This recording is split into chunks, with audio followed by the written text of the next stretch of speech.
জাতকের গল্প সুতসমের সন্ন্যাস গ্রহণ। বহুদিন আগে বারাণসী রাজ্যের নাম ছিল সুদর্শননগর।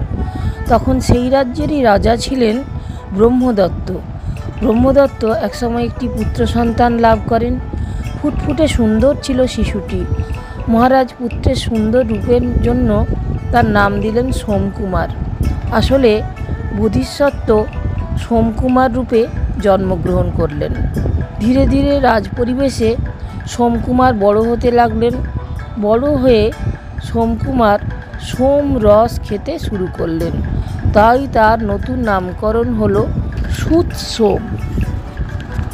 যথাসময়ে সুতসোমকে বিদ্যাচর্চার জন্য তক্ষশিলায় পাঠানো হলো। একদিন বিদ্যাশিক্ষা শেষ করে সুতসোম রাজ্যে ফিরে এলেন। বৃদ্ধ মহারাজ ব্রহ্মদত্ত পুত্রকে রাজকার্যের ভার বুঝিয়ে দিলেন। সুতসোম রাজ্য শাসন করতে লাগলেন। ধীরে ধীরে রাজকোষের ঐশ্বর্য বাড়তে লাগলো। সুতসোমের প্রায় 16,000 রানী ছিলেন। এদের মধ্যে তার সবচেয়ে প্রিয় ছিলেন চণ্ডী দেবী। এইভাবে রাজার দিন কেটে যায়। সুতসোম অগাধ ঐশ্বর্যের মধ্যে কালযাপন করতে লাগলেন। সংসার, রাজকার্য ও একাধিক সন্তান নিয়ে অত্যন্ত সুখেই আছেন। হঠাৎ সুতসোমের মনে বৈরাগ্য দেখা দিল। তার আর সংসার থাকতে ভাল লাগে না। সন্ন্যাস নেওয়ার জন্য মন উতলা হয়ে উঠল। একদিন তিনি রাজবাড়ির নাপিতকে ডেকে বললেন, আমার মাথার লক্ষ্য রাখবে, যখনই একগোছা পাকা চুল দেখতে পাবে তখনই আমাকে জানাবে।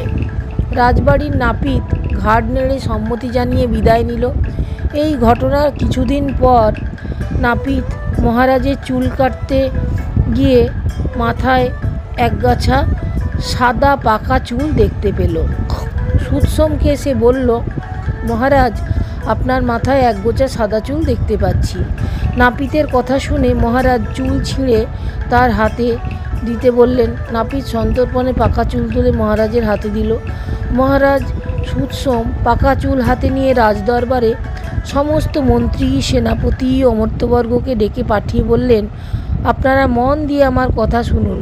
আমি এখন বৃদ্ধ হয়েছি, তার প্রমাণ আমার মাথার এই পাকা চুল।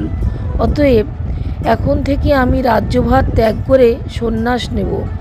মহারাজ সুতসোমের এই কথা শুনে সভাসদরা তো চিন্তায় পড়ে গেলেন। প্রধানমন্ত্রী বিষণ্ণ মুখে বললেন, মহারাজ, আপনি কি বলছেন? এত বড় রাজ ঐশ্বর্য, পুত্র, কন্যা, স্ত্রী ছেড়ে কিনা আপনি সন্ন্যাস নেবেন? আপনি চলে গেলে আপনার 16,000 স্ত্রীর কি হবে? মহারাজ বললেন, তাদের কথা আপনাদের চিন্তা করতে হবে না, তারা যথাযোগ্য আশ্রয় জোগাড় করে নিতে পারবেন। সুতসোমকে তার প্রতিজ্ঞা থেকে কোনোভাবেই যখন বিরত করতে পারছেন না, তখন মন্ত্রী, অমাত্যবর্গ রাজমাতার কাছে গিয়ে বিস্তারিত ঘটনা জানালেন। ঘটনা শুনে রাজমাতা কেঁদে কেটে ভাসালেন। সুতসোমকে অনুরোধ জানালেন, কিন্তু সুতসোম তার সংকল্পে অটল রইলেন। শেষ পর্যন্ত অমাত্যবর্গ কোনো উপায় না দেখে সুতসোমের পিতার নিকট হাজির হলেন। পিতা ব্রহ্মদত্ত ব্যাকুল হয়ে সুতসোমের কাছে হাজির হয়ে অস্থির কণ্ঠে বললেন, পুত্র, এ কি শুনছি? সুতসোম শান্ত কণ্ঠে বললেন, ঠিকই শুনেছেন পিতা, কিন্তু বৎস, আমাদের জন্য তোমার দয়া মায়া না থাকলেও ছেলে মেয়েদের কথা তুমি একটিবারও ভাবলে না? সুতসোম শান্ত অথচ দৃঢ় কণ্ঠে বললেন, সংসারের বন্ধনে অনেক কাল কাটিয়েছি, আর এই সংসার শুধু মায়ার বন্ধন। অতএব এই মায়ায় আবদ্ধ হয়ে জীবনটা শেষ করার কোনো অর্থ হয় না। ব্যর্থ হয়ে পিতা ফিরে গেলেন। অন্তঃপুরে খবর যাওয়ার সঙ্গে সঙ্গে সুতসোমের 16,000 পত্নী মহারাজের পায়ে পড়ে কাঁদতে লাগলেন। এতেও রাজা সুতসোম সংকল্প থেকে এক তিলও নড়লেন না। তখন মহারাজ সুতসোমের প্রধান মহিষী অন্তঃসত্ত্বা ছিলেন।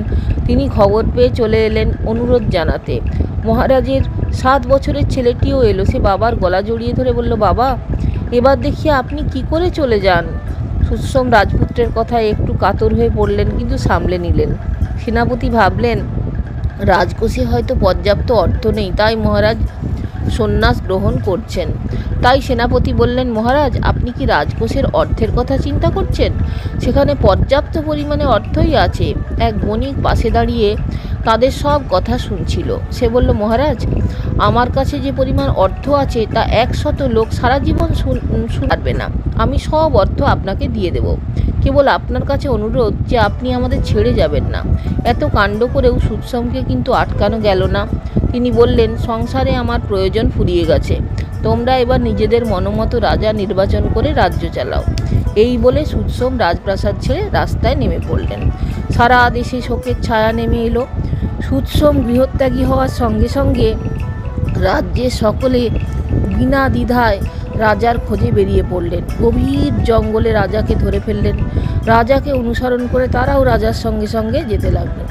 এদিকে দেবরাজ ইন্দ্র দিব্য বলে সব জানতে পেরে রাজার জন্য হিমালয়ের পাদদেশে চমৎকার একটি আশ্রম তৈরি করলেন। রাজা সহ সমস্ত প্রজা ওই আশ্রমে হাজির হলেন।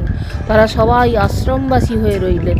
তাদের ধর্মচর্চার কথা, জীবনযাপনের কথা সারা পৃথিবীতে ছড়িয়ে পড়ল। বিভিন্ন ধর্মের লোক ওই আশ্রমে এসে থাকতে লাগলেন। বন্ধুগণ, যদি ভালো লাগে তাহলে অবশ্যই চ্যানেলটা একটা লাইক, শেয়ার, সাবস্ক্রাইব করে আমার চলার পথের সঙ্গী হবেন। সকলকে অজস্র ধন্যবাদ চ্যানেলটা দেখবার জন্য। নমস্কার।